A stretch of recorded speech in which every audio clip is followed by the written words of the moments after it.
What the hell are you doing? The HOA president's daughter just laughed as she stole my ATV. My mom runs this neighborhood. I'm untouchable. She had no idea what she'd just started. There she was in my driveway, hooking my four-wheeler to her boyfriend's trailer like she owned the place. The metallic clank of chains securing my property. Sarah's last gift before cancer took her made my blood boil. You can't just steal my property. Watch me, she finished with a sharp snap. What are you gonna do, call the cops? I watched my last connection to my dead wife get dragged away, but stealing from the wrong person can expose secrets that bring 37 federal agents to your door. What would you do if the HOA Karen's kid stole your ATV and claimed she was untouchable? Drop your battle plan in the comments. Shout out where you're watching from. She thought she was untouchable. She was dead wrong. My name's Marcus Webb, and if you'd told me 3 years ago that I'd be taking down a criminal empire, I would have laughed in your face. I'm just a 52-year-old electrician who wanted to live quietly after my wife Sarah passed from cancer. We'd moved to Pinewood Estates, this middle-class suburb outside Austin, because Sarah fell in love with the big backyards and the promise of community living. The smell of cedar shavings and WD-40 still fills my garage workshop, where I spend most evenings now, building birdhouses and fixing neighbors' broken appliances. It keeps my hands busy and my mind off the empty house. But the real treasure sits right there in my driveway, a 2019 Polaris Sportsman ATV that Sarah surprised me with for our 25th anniversary, just 2 months before her diagnosis. Promise me you'll still take those weekend trail rides, she'd said, her hand weak but determined as she pressed the keys into my palm. Don't let my leaving stop you from living. So yeah, that ATV isn't just some toy, it's my last piece of her. Pinewood Estates seemed perfect at first. 47 modest homes with reasonable HOA dues of $180 a month. Then I met Brenda Hutchinson, and suddenly those dues started making a lot less sense. Picture every HOA horror story you've ever heard, then multiply it by 10. Brenda's 49, perfectly manicured, and carries her oversized Michael Kors purse like it's loaded with ammunition. She's been HOA president for 3 years running, not because she's popular, but because she's systematically bullied every opponent into withdrawal. Her husband Rick travels constantly for some pharmaceutical company, leaving Brenda to run the neighborhood like her personal kingdom. The constant drone of overpriced lawn crews fills the air crews owned by her brother-in-law, charging $800 a month when the job's worth $300. Last month, she fined the Johnsons $150 because their mailbox was hunter green instead of forest green. I'm not kidding. She brought paint samples to prove it. Their daughter Kaylee is 19, a community college dropout who treats our streets like her racetrack. I'd watched her peel out in different cars, leaving the acrid smell of burnt rubber hanging in the summer heat while her sketchy boyfriends laughed from the passenger seats. But I didn't understand the full scope of Brenda's tyranny until I got my first violation notice. I walked out to grab my mail and found a bright yellow citation taped to my door. Unauthorized recreational vehicle storage, $200 fine. My ATV sat exactly where it had been since move-in day, in my own driveway. That evening, I attended my first HOA meeting in the community center, a stuffy room reeking of industrial carpet cleaner and broken dreams. About 15 neighbors showed up, most looking like beaten dogs. Mr. Webb, Brenda announced when I raised my hand, your recreational vehicle violates our evolving community standards. I pulled out my covenant documents. There's no mention of ATV restrictions anywhere in here. The room went dead silent, except for the rattling air conditioner overhead. I watched neighbors avoid eye contact clearly. I wasn't the first person to challenge Queen Brenda. Her smile never wavered, but her eyes went ice cold. Rules evolve, Mr. Webb. We maintain property values through adaptive governance. If you can't keep up, maybe this isn't the right neighborhood for you. That's when I noticed Harold Chen, the elderly accountant 2 streets over, frantically scribbling notes. Rita Gonzalez, who'd quit as treasurer 6 months earlier, was shaking her head in disgust. Sitting in that fluorescent-lit room watching Brenda's predatory smile, I made a decision that would change everything. I wasn't backing down, and neither was my ATV. Saturday morning, 2 weeks after that disastrous HOA meeting, I was heading back from Home Depot with supplies for a new workbench when I turned onto my street and saw something that made my blood freeze. Kaylee Hutchinson was in my driveway, hooking my ATV to a beat-up trailer behind some punk's pickup truck. I slammed on the brakes so hard my lumbar slid forward in the truck bed with a crash that echoed down the street. The sound of metal chains clanking as she secured my property, Sarah's last gift sent rage shooting through my veins like electricity. "What the hell are you doing?" Kaylee looked up from the trailer hitch, her bleached hair catching the morning sun, and actually laughed. "Oh, hey, it's the complainer. Just removing this eyesore like Mom said." "That's my property. You can't just steal my ATV." "Steal." She stood up, dusting off her hands with theatrical innocence.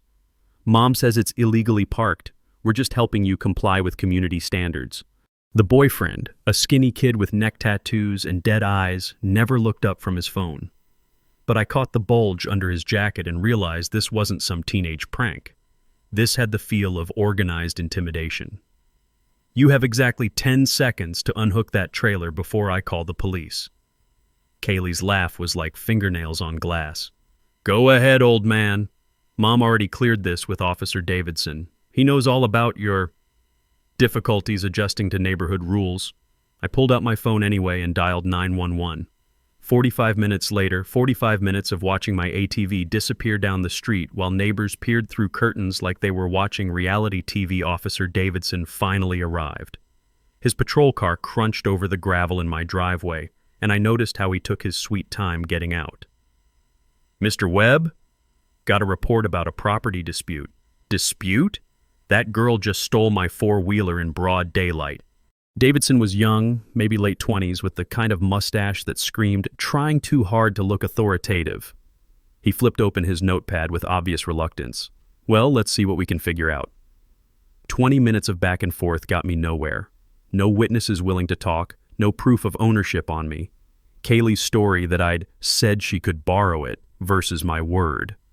Davidson's hands were tied, he explained, without clear evidence of theft.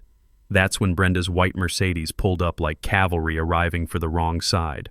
The overpowering smell of vanilla perfume mixed with hot asphalt as she stepped out, wearing a tennis outfit that probably cost more than my monthly mortgage. Her smile was pure poison wrapped in suburban sweetness. "Officer Davidson? Thank you so much for responding quickly." She air-kissed him like they were old friends. "I'm afraid Mr. Webb has been having some difficulties with our community guidelines." She produced a manila folder from her oversized purse, because of course she came prepared. "This is the Covenant Amendment regarding recreational vehicles, filed just last week. All residents were notified by email. I never got any email." But Davidson was already nodding like this made perfect sense. "Mrs. Hutchinson's been very patient," the officer said, clearly eager to wrap this up and get back to real police work. "Maybe you could work something out privately?" "Of course," Brenda purred. "We're all neighbors here." After Davidson left, Brenda's mask slipped completely. "You have 72 hours to remove that vehicle from community property, Mr. Webb. Next time we won't be so accommodating." "It was in my driveway." "Your driveway extends only to the property line. Everything beyond that sidewalk crack belongs to the HOA. Her finger pointed to an invisible line I'd never noticed. "Read your deed restrictions more carefully." That night, I drove to the county courthouse and spent 3 hours in the dusty records office. See, years of rewiring houses had taught me that when electrical systems don't add up, you follow the circuit back to the source. Same principle applied here, and Brenda's story was full of shorts. First discovery. Her recreational vehicle amendment was never officially filed. She'd produced fake paperwork for the cop. I remembered reading in my original HOA documents that Texas property code requires 30 days written notice for any covenant changes, plus a majority vote of homeowners. Brenda had done neither. But here's what really caught my attention in those filing records. The HOA's landscaping contractor wasn't Rick's brother-in-law like everyone assumed. It was Rick himself, using a shell company called Hutchinson Services, LLC, to funnel HOA money into his own pocket. The invoices were right there in black and white, billing $800 monthly for services that any legitimate company would charge $300 for. Sunday morning, I set up my phone and filmed myself moving the ATV back into my driveway. Posted it to the neighborhood Facebook group with a simple caption. "Interesting how rules appear overnight without proper votes or official filing."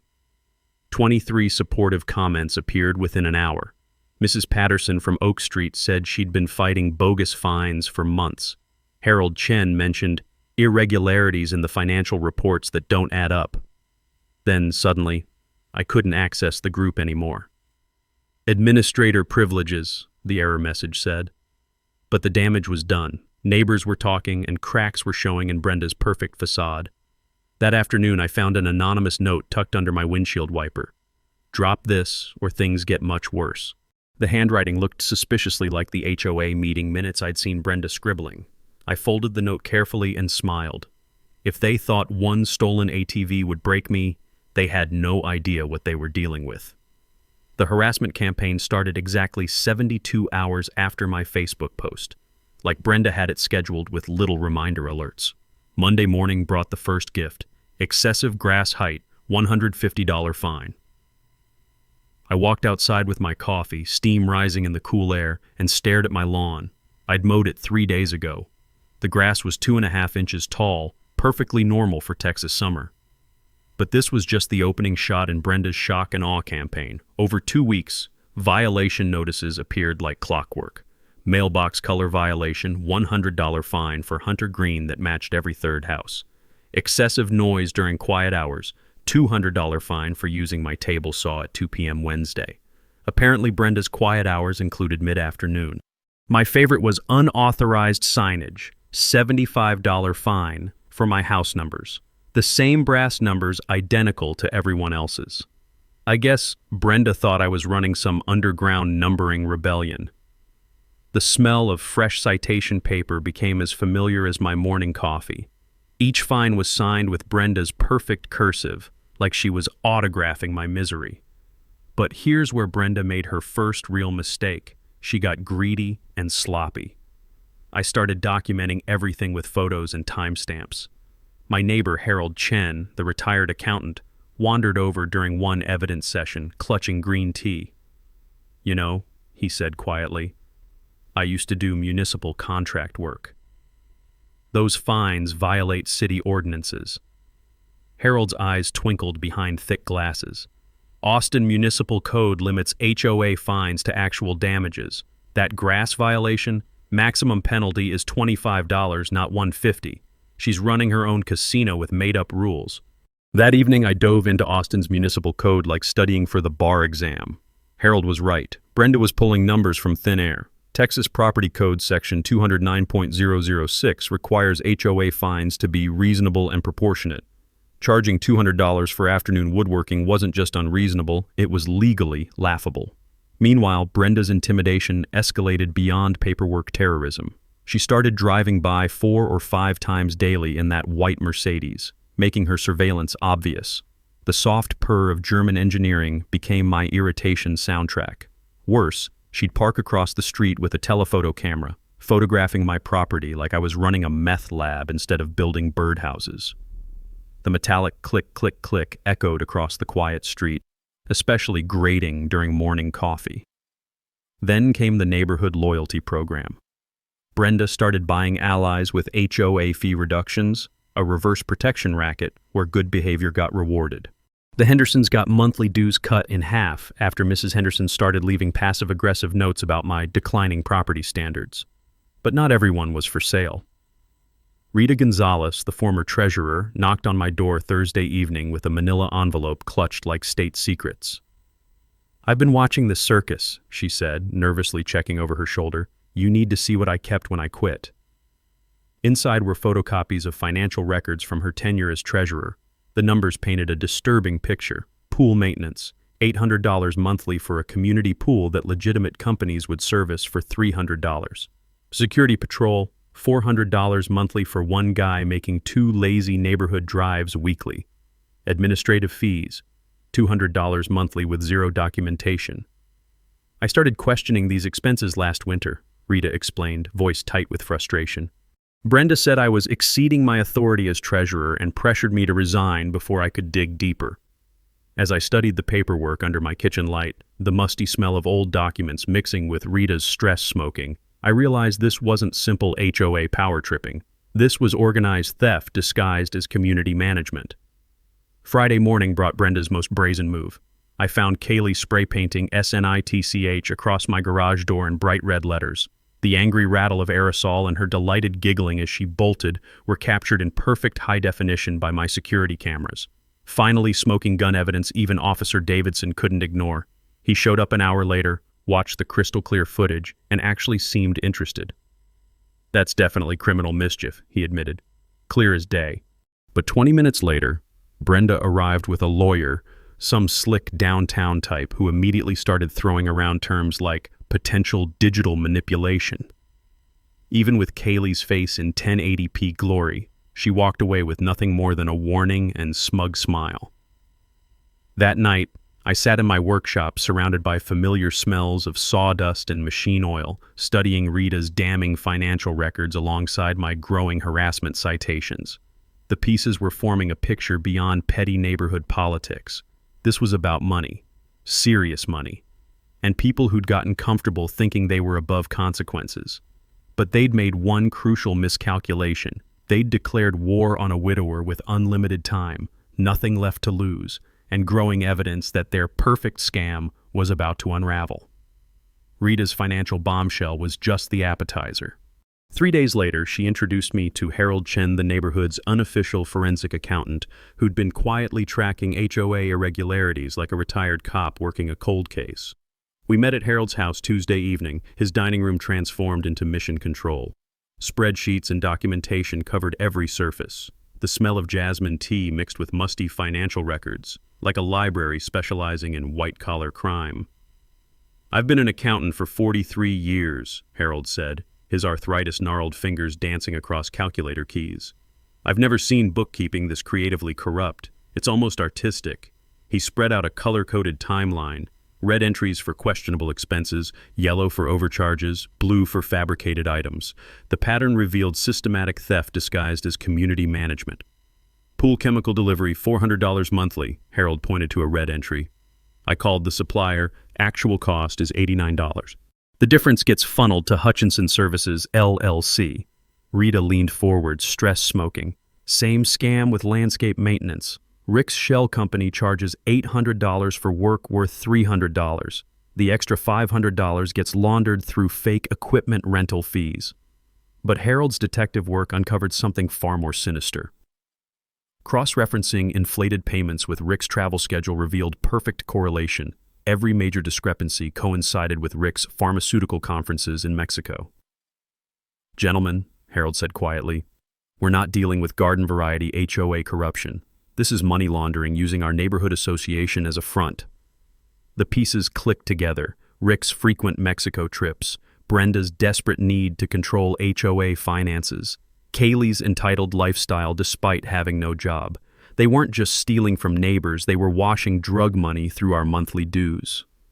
Meanwhile, Brenda's retaliation became unhinged. She convinced the city inspector to show up, claiming I was doing illegal electrical work. Inspector Martinez spent 20 minutes examining my workshop. "Your work's cleaner than most licensed contractors," he told me. "Someone's filing false reports. That's actually a misdemeanor." After he left, I spotted Brenda's Mercedes parked at the corner, engine idling, thick black exhaust creating a toxic cloud. Suburban spy thriller surveillance. Then intimidation went physical. A white pickup with Pinewood security signs started parking outside my house for hours. The driver, a thick-necked gorilla, would sit there with diesel engine running, creating noxious fog that made my coffee taste like petroleum. I researched Pinewood security. No incorporation, no license, no insurance, no address. Just another Hutchinson money laundering vehicle billing the HOA for phantom services. The real game changer came when Kaylee's boyfriend, Jake Morrison, got arrested during a traffic stop. Cops found enough fentanyl to stock a pharmacy, plus $14,000 in cash. Facing federal charges, Jake became the world's most cooperative witness. His testimony, obtained through a courthouse contact who owed me for electrical work, revealed the full Hutchinson operation. Rick wasn't attending pharmaceutical conferences. He was importing illegal drugs through corrupt doctors and pain clinics, then using our HOA to launder profits. Every inflated contract, every phantom expense, dirty drug money getting scrubbed clean through our neighborhood association. Brenda's iron-fisted control wasn't about power trips. It was protecting a multi-million-dollar criminal enterprise. Harold's spreadsheet showed $73,000 in questionable expenses over 3 years. Jake's testimony suggested the real number approached $200,000, including cash payments that never hit official books. "Sweet mother of pearl," Rita whispered when I shared Jake's revelations. "We're not fighting some power-mad HOA president.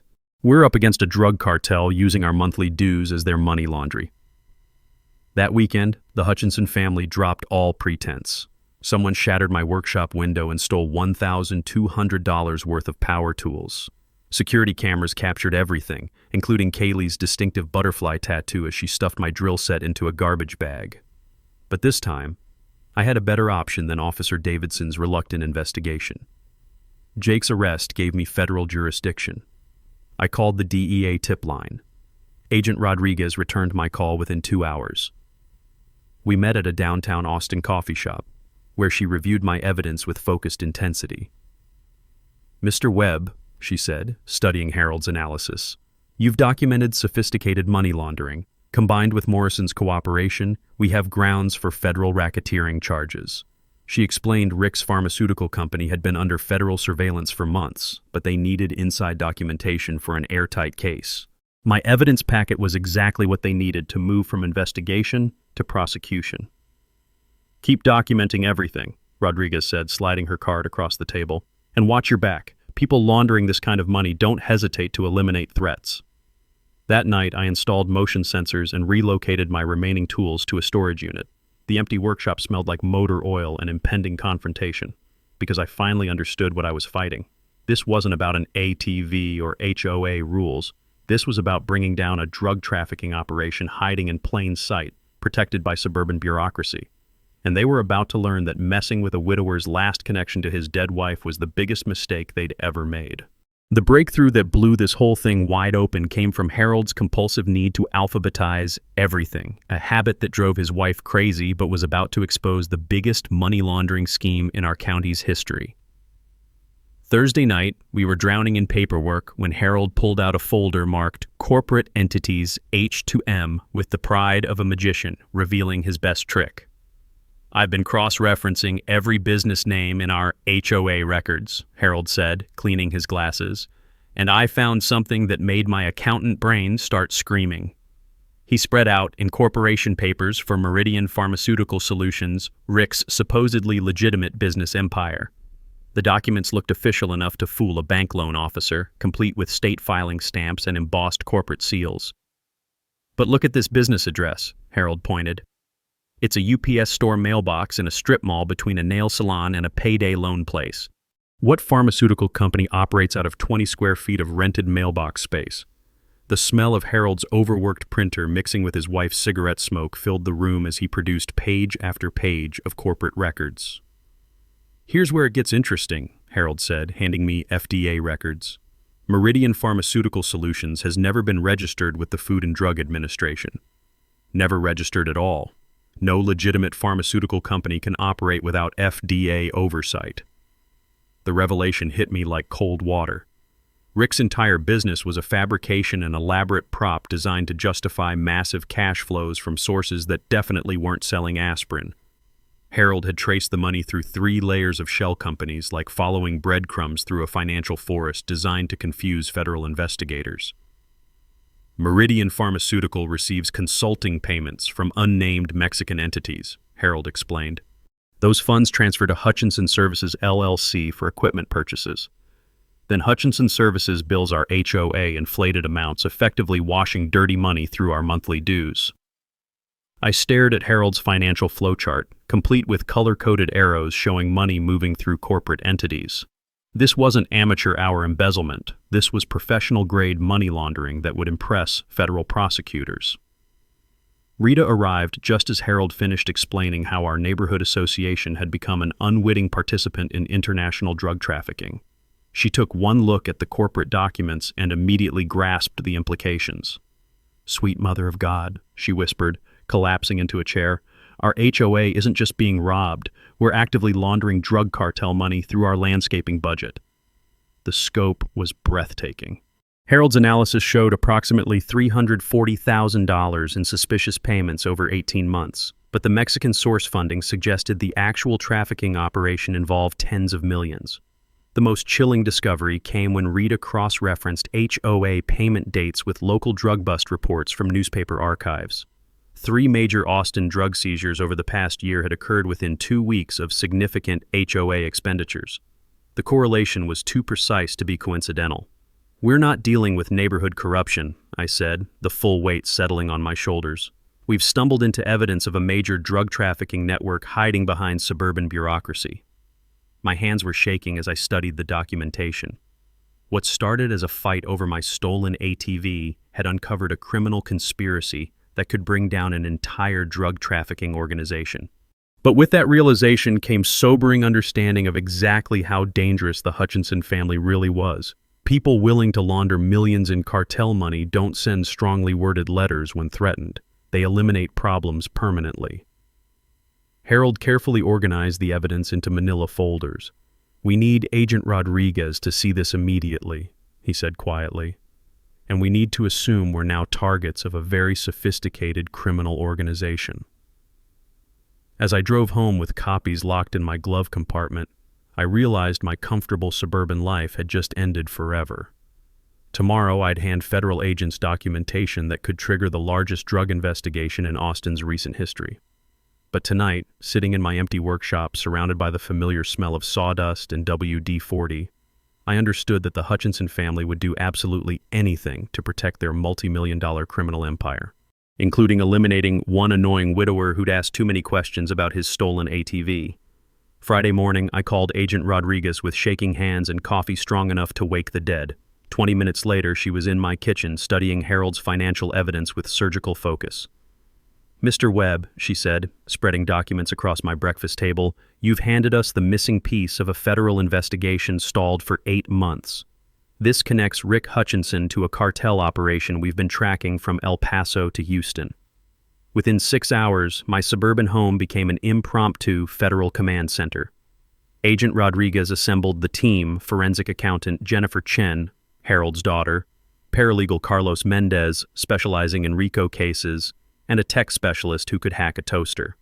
Fresh coffee mixed with ozone scent from multiple laptops as federal agents turned my dining room into mission control. "Here's what we're dealing with," Rodriguez explained, using my kitchen whiteboard. "Rick runs drugs from Mexico through corrupt doctors. Cash gets laundered through shell companies, then cleaned through your HOA's inflated contracts." Jennifer had already started building a prosecutorial timeline. "Based on your documentation, we're looking at approximately $2.3 million laundered over 3 years through this single HOA," she said, fingers flying across spreadsheets. "But Mexican sources suggest the overall operation involves tens of millions." Carlos pulled out a thick binder of federal statutes. "Under RICO, we can prosecute the entire criminal organization: money laundering, drug trafficking, racketeering charges carrying 20-year minimum sentences." But legal education came with sobering warnings about witness protection. Rodriguez made clear that people laundering cartel money don't hesitate to eliminate threats. "We're arranging protective surveillance," she said, installing a panic button app on my phone. "Your daughters in Dallas are being relocated to a safe house until arrests."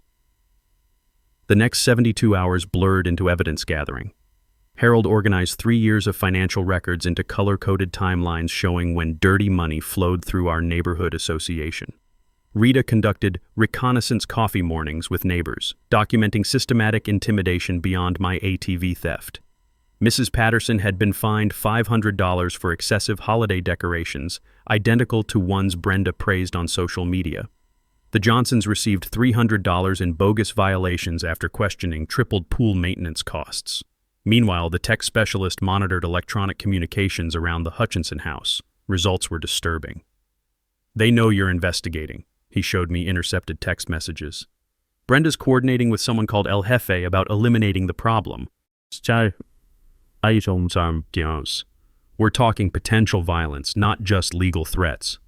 Rodriguez immediately escalated security protocols. Federal marshals began drive-by surveillance every 2 hours. Motion sensors were installed throughout my property. My workshop got equipped with enough security equipment to protect a federal courthouse. Strangely, everything looked normal from outside. Neighbors walked dogs. Overpriced lawn crews showed up twice weekly. Brenda drove by in her Mercedes, conducting surveillance like nothing changed. But everything had changed.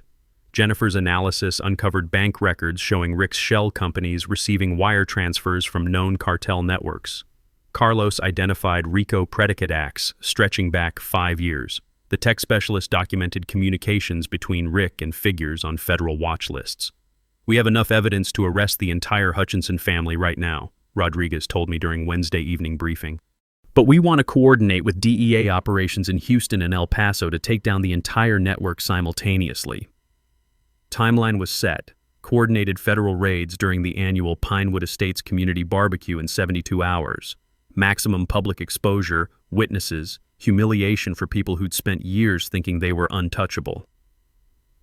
"The barbecue provides perfect cover," Rodriguez explained, showing surveillance photos. 40-plus neighbors, local news coverage, city council members. When we arrest them in front of the entire neighborhood, it sends a message that no one's above federal law. Thursday night, I sat in my workshop surrounded by familiar sawdust and machine oil smells, cleaning tools I might never see again. Rodriguez had made clear that witness protection was possible if the cartel retaliated. Jennifer knocked around 10 p.m., carrying a manila envelope heavy with finality. "This is everything," she said, handing me complete evidence copies. Bank records, corporate filings, communication intercepts, financial analysis, everything needed to convict them under federal racketeering statutes. The documentation was staggering. 247 pages showing how Rick used our suburban HOA to launder approximately $2.3 million in drug money over 3 years. More importantly, it connected our neighborhood to a cartel operation flooding Texas with fentanyl. Saturday's barbecue would be more than arrests. It would be justice for every intimidated neighbor, every family destroyed by Rick's drugs, every person told they were powerless against corrupt authority. The Hutchinson family had spent years believing they were untouchable. In 48 hours, they'd discover exactly how wrong they were. The Hutchinson family's panic started showing exactly 72 hours before the barbecue, like someone had lit a fuse slowly burning toward an explosion. It began with Brenda calling an emergency HOA meeting Thursday night. The first time in 3 years she'd scheduled anything without advance notice. The community center reeked of disinfectant and desperation as confused neighbors filed in. "We need to address serious security concerns," Brenda announced, her composure showing hairline cracks. Her hands shook as she shuffled papers, her purse clutched like armor. She launched into rambling speech about outside agitators and threats to property values, clearly talking about federal investigators. The woman who'd terrorized neighbors was now terrified herself. "I'm proposing banning all security cameras on private property," she continued, voice getting shriller.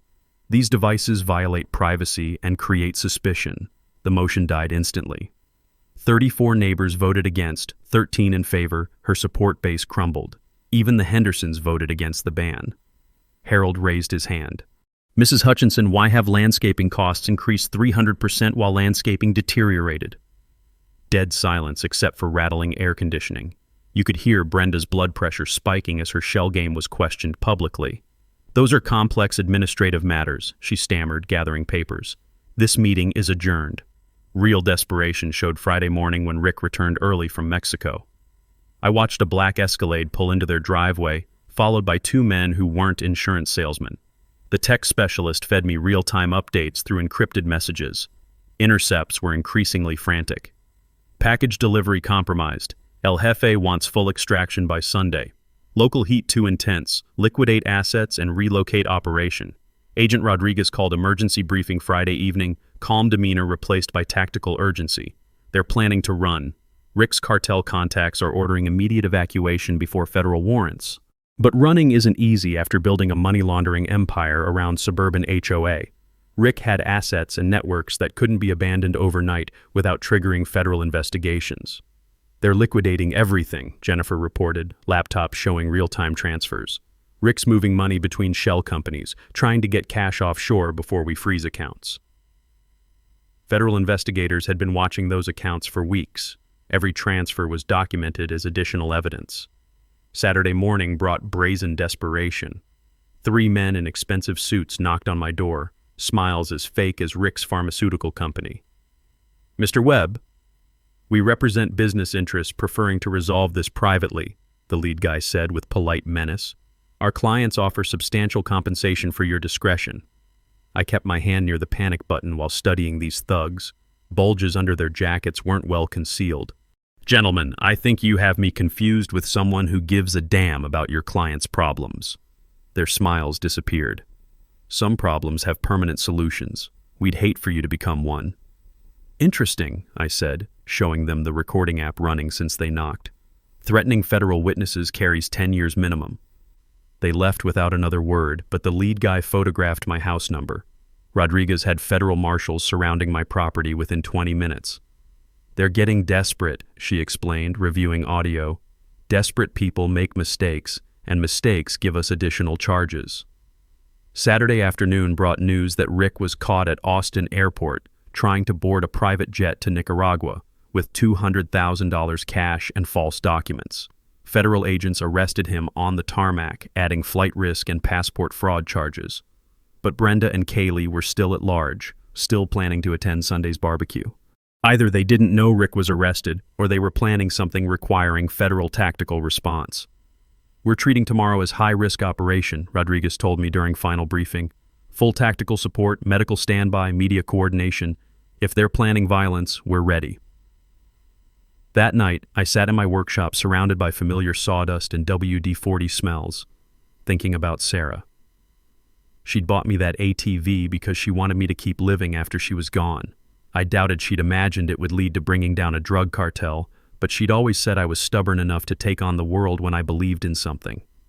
Tomorrow, Brenda would discover that stealing from the wrong widower could expose criminal conspiracies worth millions, and Kaylee would learn that claiming to be untouchable only works until federal agents show up with handcuffs. The barbecue was going to be very interesting. Sunday morning arrived with the kind of oppressive Texas heat that makes everything shimmer like a mirage, but the real illusion was how normal everything looked while federal agents prepared to execute the largest drug bust in Austin's suburban history. I woke up at 5 a.m. to find Agent Rodriguez drinking coffee in my kitchen, her tactical vest hanging over my breakfast chair like some surreal piece of suburban armor. The smell of fresh coffee mixed with gun oil and the ozone scent of encrypted radio equipment created an oddly comforting atmosphere for the calm before the storm.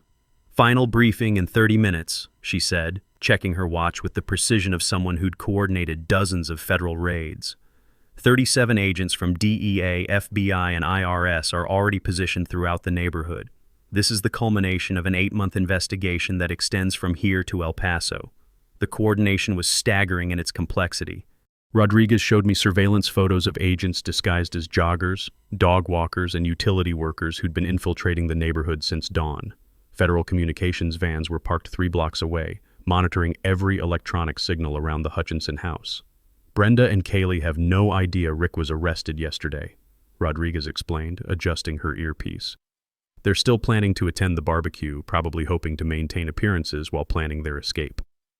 The community barbecue setup was already underway in Pinewood Park, with neighbors arranging folding tables and portable grills. Like this was just another suburban weekend gathering. The irony was perfect. A money laundering operation would be exposed at an event funded by the very HOA fees they'd been stealing. Harold and Rita arrived at my house around 8 a.m., both wearing the nervous energy of people about to witness justice after years of systematic abuse. Harold carried a manila folder containing the final evidence compilation, 247 pages documenting how Rick Hutchinson had laundered $2.3 million through our neighborhood association. I've been an accountant for 43 years, Harold said, adjusting his glasses nervously, and I've never seen financial corruption this sophisticated get exposed this completely. Today's going to be very satisfying. Rita was chain-smoking like a chimney, her stress levels understandably high considering she'd been the first person brave enough to question Brenda's financial irregularities. I keep thinking about all the neighbors who were too scared to speak up, she said, exhaling smoke into the morning air. Today, everyone's going to see that bullies aren't invincible. Agent Rodriguez's radio crackled with updates every few minutes as federal teams reported their positions. Unit 7 in position at Oak Street intersection. Communications team has full electronic surveillance online. Tactical response team standing by 3 blocks south. The coordination reminded me of military operations I'd seen in movies, except this was happening in our quiet suburban neighborhood, where the biggest previous excitement had been Mrs. Patterson's Halloween decorations controversy. By 10 a.m., 43 of the 47 neighborhood families had confirmed attendance at the barbecue. Local news crews were setting up, having been tipped off about a major community announcement without knowing they were about to witness federal arrests. City Council members Jake Morrison and Patricia Williams had arrived early, along with County Commissioner David Chen Harold's nephew, it turned out. The political presence would ensure maximum publicity when the arrests happened. Perfect witness coverage, Agent Rodriguez noted, reviewing the crowd through high-powered binoculars. When we arrest them in front of local officials and news cameras, it sends a message that federal law applies to everyone, regardless of their perceived community status. The most surreal part was watching Brenda arrive at 11:30, dressed in a flowing summer dress and carrying her usual oversized purse, acting like she was attending a garden party instead of her own downfall. She worked the crowd with fake smiles and air kisses, completely oblivious to the federal agents positioned throughout the park. Kaylee showed up 20 minutes later with two friends, wearing sunglasses and attitude like she was auditioning for a reality show about entitled suburban brats. She'd apparently learned nothing from Jake Morrison's arrest or her father's airport detention, or maybe she genuinely believed the family's untouchable status would protect her from federal charges. Agent Rodriguez checked her watch and spoke quietly into her radio. All units' targets are in position. Executing arrest warrants in 15 minutes during the community announcement portion. The barbecue proceeded normally for the first hour, neighbors chatting about lawn care, kids running around screaming about pool plans, elderly residents complaining about property taxes. The normalcy was almost hypnotic until you remembered that 3 federal agencies were about to expose a multi-million-dollar drug operation hiding behind suburban bureaucracy. Harold had been designated to make the community announcement that would serve as the signal for federal agents to move in. His hands shook slightly as he approached the microphone set up near the main pavilion, but his voice was steady when he began speaking. Neighbors, we've gathered today to address serious concerns about financial irregularities in our HOA management, Harold announced, his accountant's precision cutting through the humid air like a blade. After months of investigation, we've discovered evidence of systematic theft and money laundering that extends far beyond simple embezzlement. The crowd's chatter died instantly. Brenda's face went pale as Harold continued outlining the evidence against her family's criminal enterprise. Kaylee started looking around nervously, finally sensing that something was very wrong. These financial crimes are connected to drug trafficking operations that have used our neighborhood association to launder millions of dollars in illegal proceeds, Harold continued, his voice gaining strength with each revelation. Today, federal authorities will be executing arrest warrants for the individuals responsible. That's when Agent Rodriguez stepped out from behind the pavilion, her badge clearly visible, followed by 36 other federal agents emerging from positions throughout the park like some perfectly choreographed law enforcement ballet. Brenda Hutchinson, Kaylee Hutchinson, you're under arrest for money laundering, racketeering, and conspiracy to distribute controlled substances, Rodriguez announced, her voice carrying across the suddenly silent park. The next few minutes would be burned into every neighbor's memory forever, the sound of handcuffs clicking shut, news cameras capturing everything, and 2 people who'd terrorized an entire neighborhood finally facing federal justice. But the best part was watching Brenda's perfect suburban facade crumble completely, as she realized her untouchable status meant absolutely nothing to federal agents with arrest warrants. Justice was about to be served at a community barbecue with a side of very public humiliation. The moment Agent Rodriguez stepped into view with her badge gleaming in the Texas sun, the entire barbecue crowd went dead silent except for the distant hum of news helicopters that had appeared overhead like mechanical vultures sensing a story. Brenda's reaction was pure theater. Her face cycled through confusion, denial, and raw panic in about 3 seconds before settling on indignant rage. "This is ridiculous," she shrieked, her perfectly modulated HOA president voice cracking like thin ice.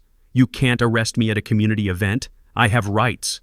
"Yes, ma'am, you do," Agent Rodriguez replied with professional calm, pulling out handcuffs that caught the sunlight like jewelry. "You have the right to remain silent, which I'd recommend using right about now." But Brenda wasn't going quietly. "This is harassment, political persecution. My husband is a respected pharmaceutical executive." She clutched her oversized purse like a shield, while 37 federal agents formed a perimeter around the pavilion. "Your husband was arrested yesterday at the airport, trying to flee to Nicaragua. with $200,000 cash and false documents, Rodriguez announced loud enough for the news cameras to catch every word. He's currently in federal custody facing drug trafficking and money laundering charges. The crowd's collective gasp was audible over the helicopter rotors. Mrs. Patterson from Oak Street actually dropped her paper plate of potato salad, the sound of disposable dinnerware hitting concrete somehow perfectly punctuating the moment. Kaylee's response was even more dramatic than her mother's.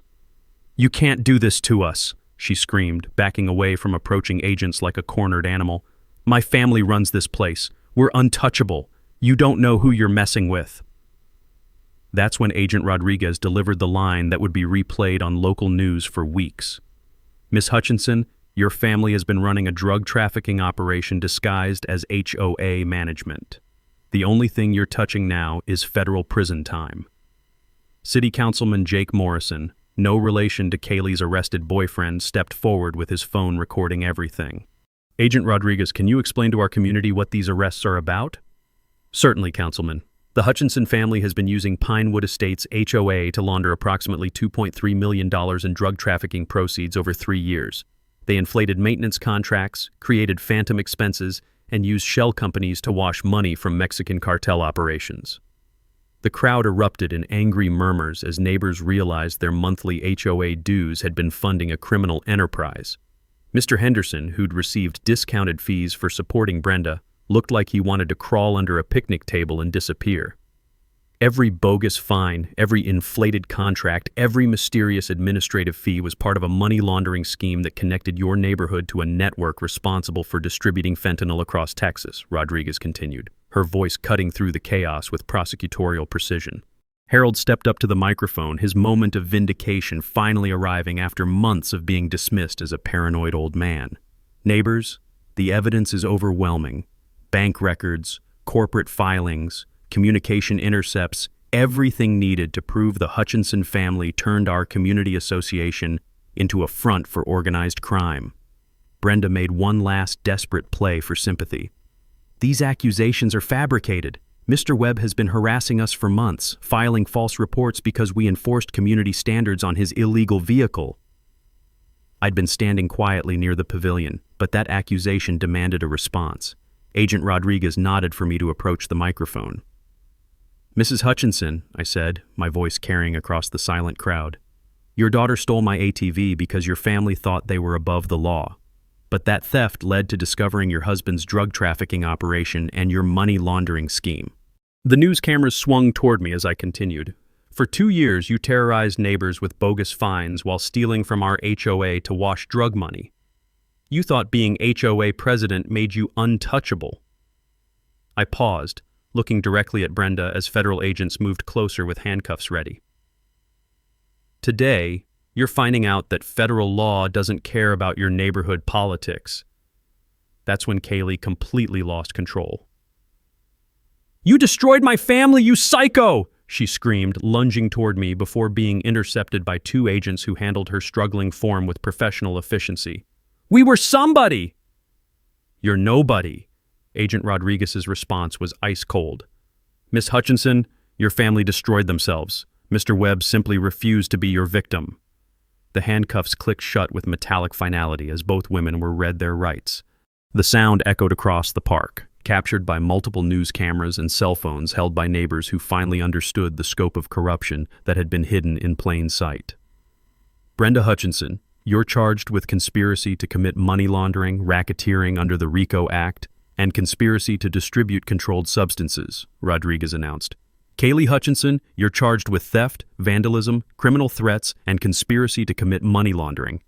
As federal agents led them toward waiting vehicles, Brenda made one final attempt at maintaining her dignity. "This is a mistake that will be corrected," she called over her shoulder. "Our lawyers will have us released by tomorrow." Agent Rodriguez's smile was pure professional satisfaction. "Ma'am, your assets have been frozen under federal forfeiture laws. Your lawyers are about to become very expensive, and you won't be paying them with drug money." The crowd watched in stunned silence as the white Mercedes and black Escalade were loaded onto federal impound trucks. Harold stepped back to the microphone for the final announcement. "Neighbors, today marks the end of 3 years of systematic theft and intimidation, Our HOA will be placed under federal oversight pending asset recovery, but we're finally free from the Hutchinson family's criminal enterprise. As the federal vehicles disappeared down our quiet suburban street, taking Brenda and Kaylee toward downtown detention facilities, the remaining neighbors began talking in amazed whispers about how a simple ATV theft had exposed the biggest money laundering operation in Austin's suburban history. But the best part was watching Mrs. Patterson approach Harold with tears in her eyes. "Thank you," she whispered. "I was so tired of being afraid in my own neighborhood." That's when I realized this wasn't just about catching criminals. It was about proving that ordinary people can fight back against corruption when they're willing to stand together and document the truth. The barbecue continued, but now it felt like a victory celebration. 6 months after that unforgettable barbecue, I'm sitting in my workshop on a crisp October morning, the smell of cedar shavings and fresh coffee mixing with the satisfaction of justice served cold. The empty lot where the Hutchinson house once stood has been transformed into a community garden that blooms with vegetables and the kind of neighborly cooperation we never had under Brenda's reign of terror. The legal outcomes exceeded even Agent Rodriguez's wildest prosecutorial dreams. Rick Hutchinson received 15 years in federal prison for drug trafficking and money laundering. His lawyer's arguments about legitimate pharmaceutical consulting fell flat when prosecutors showed the jury millions in cartel money flowing through our suburban HOA like a financial sewer system. Brenda got 8 years for conspiracy and racketeering, her perfect suburban facade crumbling during a trial that made national news. The judge wasn't sympathetic to her claims about being a dedicated community volunteer when evidence showed she'd terrorized neighbors while stealing their money to wash drug profits. Kaylee received 3 years in state prison for theft and criminal threats, though she'll likely serve 18 months with good behavior. Her untouchable attitude didn't survive 1 week in county lockup. Apparently, prison inmates aren't impressed by HOA presidency credentials. Jake Morrison, the boyfriend who started this whole chain reaction, got 12 years federal time, but testified against 17 other cartel associates in exchange for witness protection. His cooperation helped dismantle drug networks from El Paso to Houston, making our little neighborhood investigation part of the largest regional trafficking bust in DEA history. The financial recovery was equally satisfying. Federal asset forfeiture recovered $312,000 from Hutchinson accounts, plus another $180,000 from seized vehicles and properties. Every stolen penny came back to the HOA with interest, along with punitive damages covering all legal fees for harassed neighbors. Our monthly HOA dues dropped from Brenda's inflated $180 to a reasonable $95 under legitimate management. Turns out, running a neighborhood association honestly is remarkably affordable when you're not washing cartel money through landscaping contracts. Harold Chen became treasurer with unanimous approval. Nobody questioned his qualifications after he'd exposed a multi-million-dollar money laundering scheme using nothing but spreadsheets and righteous indignation. Rita Gonzalez got elected president on a platform of never again, implementing quarterly public audits and monthly budget meetings where every expense gets scrutinized like evidence in a federal trial. The demolished Hutchinson house became Sarah's Trails Memorial Garden, honoring my late wife while providing fresh vegetables and a gathering place for weekend coffee mornings that actually bring neighbors together. The irony is perfect. The lot where corruption once festered now grows tomatoes and community spirit in equal measure. My personal healing surprised everyone, including myself. The ATV that Kaylee tried to steal now leads weekly trail rides that have become neighborhood tradition. Every Saturday morning, a dozen neighbors meet in my driveway for coffee and rides through Texas Hill Country, the sound of engines and laughter replacing Brenda's toxic intimidation campaigns. Property values increased 12% after news coverage attracted buyers seeking authentic community.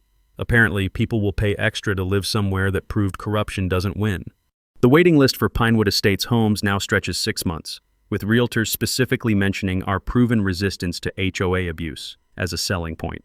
But the real victory is watching Mrs. Patterson tend tomatoes in Sarah's garden while chatting with Harold about his grandchildren.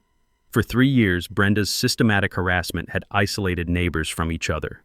Now people actually know each other's names and help with everything from lawn care to emergency babysitting.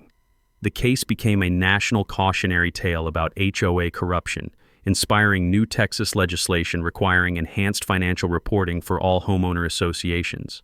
Property management companies now implement oversight protocols specifically designed to prevent Hutchinson-style theft. And FBI financial crimes schools teach our case as an example of citizen investigation exposing sophisticated criminal enterprises. Last weekend, a young family moved into the renovated house across the street. Their 8-year-old daughter ran over to ask about vegetables growing where the mean lady's house used to be. Apparently, neighborhood legend has already immortalized Brenda's downfall in kid-friendly terms. "My wife grew tomatoes just like these," I told her, handing over a sun-warmed cherry tomato. She would have loved knowing that good things grow where bad things used to happen.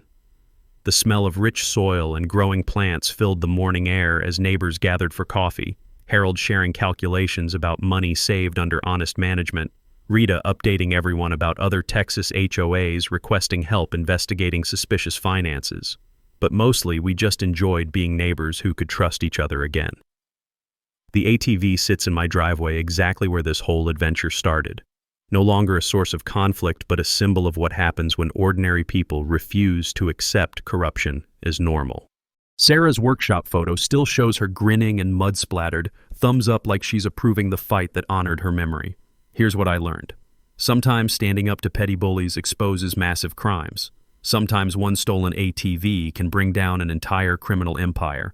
And sometimes the best revenge is building something better where corruption used to flourish. Which brings me to my next case. Last week, I got a letter from Oregon where an HOA president is demanding $500 monthly special assessments with zero explanation. The financial patterns sound remarkably familiar, and Agent Rodriguez thinks we might have another money laundering investigation brewing in the Pacific Northwest. Looks like this widower's fight for justice is just getting started. If you've survived your own HOA nightmare, drop your story in the comments. I read every single one, and some of you might be sitting on evidence of serious crimes without realizing it. Check your HOA financial reports, document everything, and remember that bullies always have the biggest secrets to hide. And smash that subscribe button for HOA Stories, because next week we're heading to Oregon, where another corrupt board is about to learn that targeting the wrong neighbor can expose secrets worth millions. Remember, corruption counts on your silence. Don't give them that power.